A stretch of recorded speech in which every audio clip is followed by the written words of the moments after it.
So how do you deal with pain using natural remedies? Because we certainly know that medicine has some strong painkillers, and at times that can be incredibly helpful. So I'm going to give you a few illustrations of experiences that we've had at the health retreat, even my own personal experiences. So the first thing to ask if someone has pain of any sort is why? When I did a skydive with my daughter for her 19th birthday, I was 49. I don't mind planes. When I was 16, my father was learning to fly, and us kids all had turns going up and down and up and down. My husband says to me they would not allow that today. But I don't mind heights. I love flying. And so when she said, "Mum, will you do a skydive with me for my 19th birthday?" I said, "Yep, okay, I will." Well, it was quite fun, but I didn't land quite right.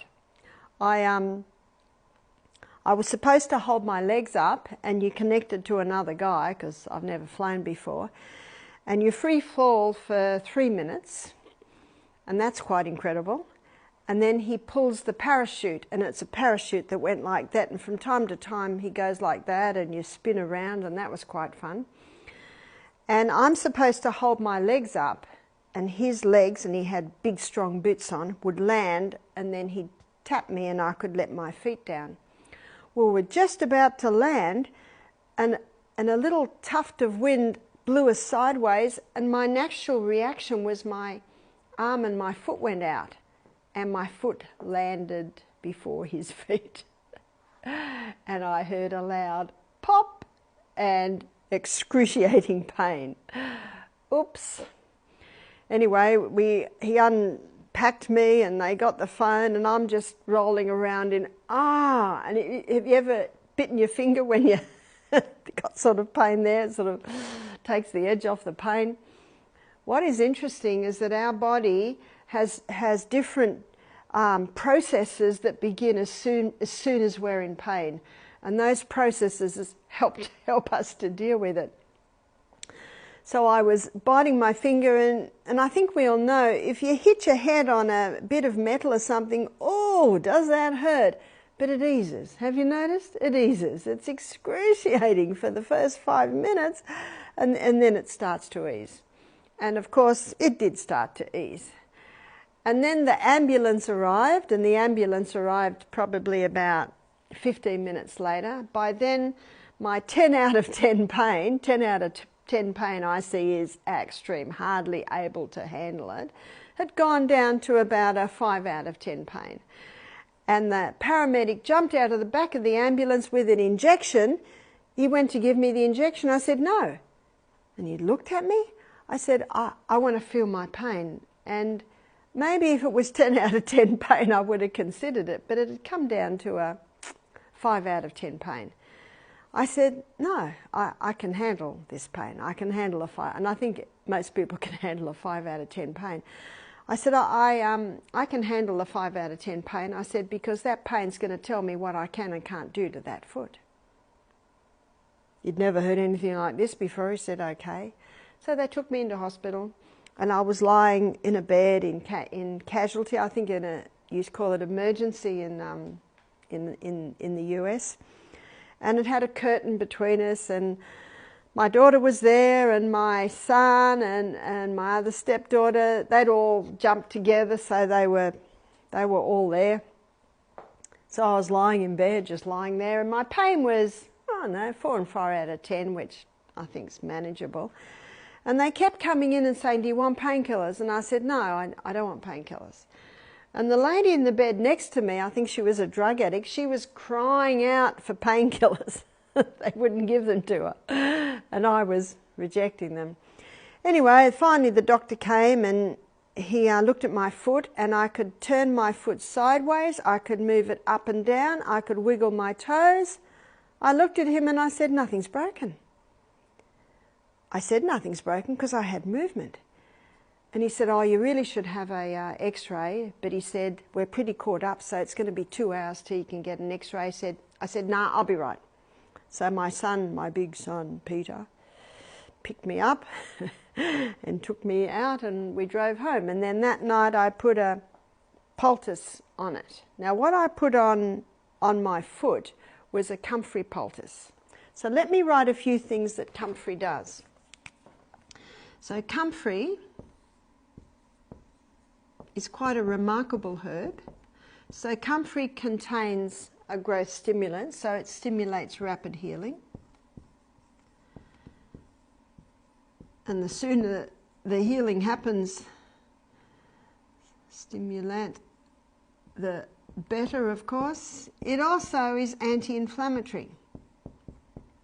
And anti-inflammatory is important because that's going to keep the inflammation down. And I find in many cases the inflammation's causing the pain because that area of the body swells and that tightens and all the nerve endings are getting stretched. That hurts. Also, it contains a lubricant which can lubricate joints. But probably this is the one that is most responsible for the pain relief. So I had comfrey growing. In the summer, we grind up the leaves, the spring and summer, and in the winter, we grate up the root because all the healing properties go into the root in the winter, whereas in the summer they're in the leaves. So I put a comfrey poultice on my foot and I went to sleep. And I was able to sleep, praise be to God. Whenever I put a poultice, I always pray. I say, Father in heaven, please add your blessing to this compress. Now, the next day, I had a plane ticket to the US. I've been planning this for 6 months. I was going to stay with my daughter for 2 weeks, and nothing was going to stop me. That's why I wanted to get home. And because I could move the foot sideways, up and down, wiggle my toes, I thought, I haven't sprained it. It's just, you know, I've really just, sorry, I haven't broken it. I've just badly sprained it.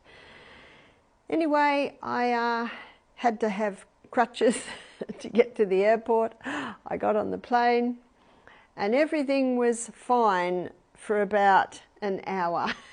And then this started to boom, especially if I got up. If I was able to keep my foot up. Now this is something that's so important with pain is you've got to listen. There are whole books written on this. You know what it's called? Mindfulness. So when my foot was up, my foot was happy. But if my foot went down, and the only time it went down is if I had to go to the bathroom. And when you're a water drinker, you got to go to the bathroom probably every few hours. And the flight's, I don't know, 14-hour flight. Whenever I came back, this pain was getting up to a 8, 9 out of 10, and I quickly put it up. The air hostess came past and she saw that I was in pain, and she said to me, can I get you some painkillers? And I said to her, no, can you get me ice? So they brought me ice. I put the ice on and the ice got the swelling right down. Now what I had to do with the ice, I put it on, and when it really started to hurt from the ice, I take the ice off. When that pain settled down, I put the ice back on. So I went on and off with the ice until the whole area was numbed. And I brought it back down to about a 2 out of 10 pain. And then I'll be all right for a couple of hours, and then it's time to visit the little house again. And so that's what I did on the plane trip. I got to my daughter's, and yes, they had to hire a wheelchair for me, and I had crutches. In fact, most of the pain was under my arms. Whoa, why have I got pain under my arms? Because my arms aren't used to putting their weight on this. So, but when I wasn't walking with crutches, it didn't hurt. I actually found it just easy to crawl everywhere. And my daughter's little boy, in fact, her little boy is about 6'2" now, but he was just a little baby at the time. I found I could carry him if I just kneeled around. And what I did was I went on my back and I did exercises every day. I'd lay on my bike and do bikes. I also did the hot and colds. So the hot and colds